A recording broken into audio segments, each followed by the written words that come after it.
More often than not, we think beating ourselves up will actually motivate us when all it does is make us hide. Be honest, if you talk to your friends the same way you talk to yourself, how many friends will you still have? And if any of your friends talk to you the way you talk to yourself, how long will it take before you cut them off? Today, we are learning about self compassion. If you are looking for the fluffy bubble bath type, this isn't for you. We are talking about a kind of self compassion that actually transforms a person's life.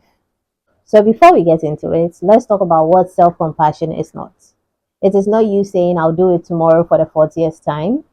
It is not toxic positivity, and it's definitely not you letting yourself off the hook constantly. The simplest way I can explain self compassion is you treating yourself like the person you love and like. Let's analyze something. If your best friend came to you and told you someone broke their hearts, would you call them stupid?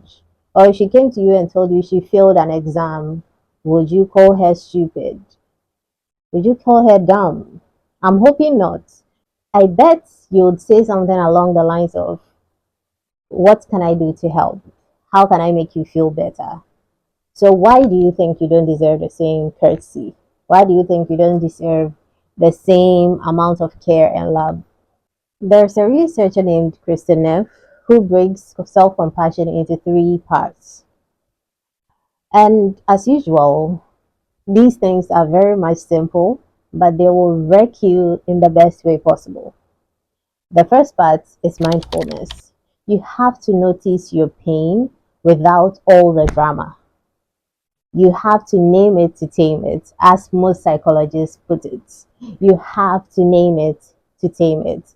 And if you are a religious person, especially if you are a Muslim, du'as, dhikr, all these things help you stay grounded in your feelings. And whether you are religious or not, sitting in silence and hearing your own thoughts, letting your feelings wash all over you in order to let go of it is such a powerful thing to do for yourself.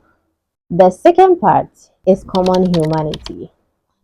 More often than not, we think we are the only people going through certain things, which isn't true, by the way. That is actually your mind playing tricks on you. Do you really think you are the only 16-year-old who yelled at her mom this morning? You think you are the only person who doesn't know where their life is going?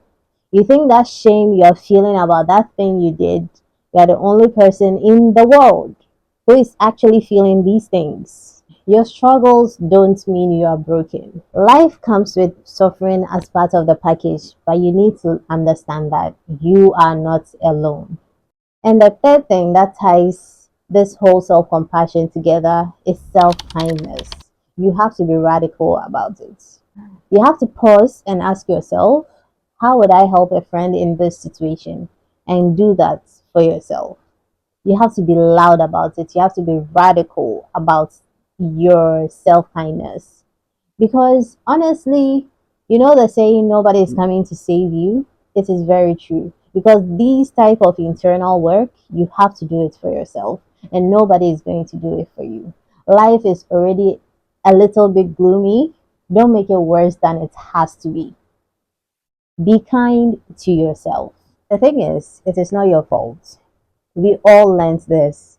We all picked up this idea along the way that self criticism equals high standard. That if you're not being hard on yourself, then you are lazy and that you will fail.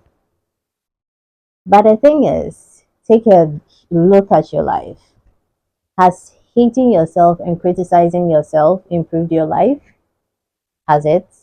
You have to build your life from somewhere, and the best way to build it from is kindness. You cannot build your life on self hate. It doesn't work.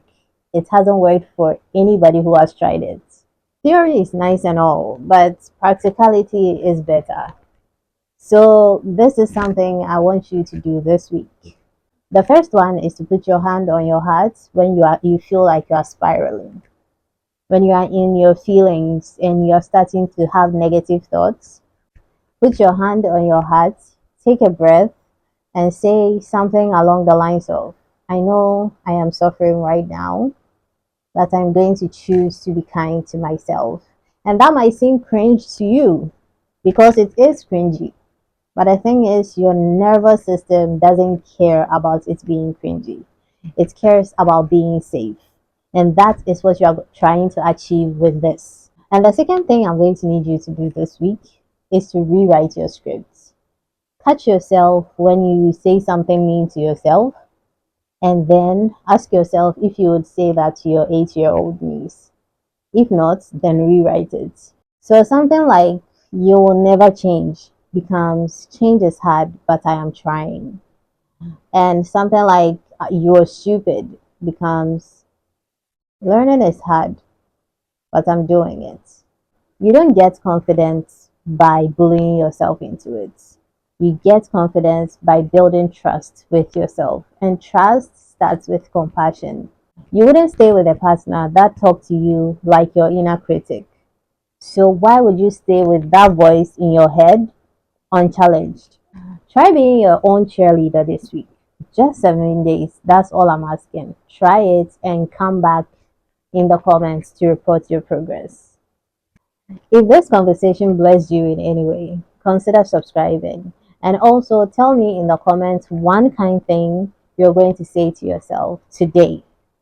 Let's start a self kindness thread in the comments because that would be so cool. Anyway, thank you so much for watching. I am so honored that you are here. And as I said, report back to me in 7 days after you've done your homework.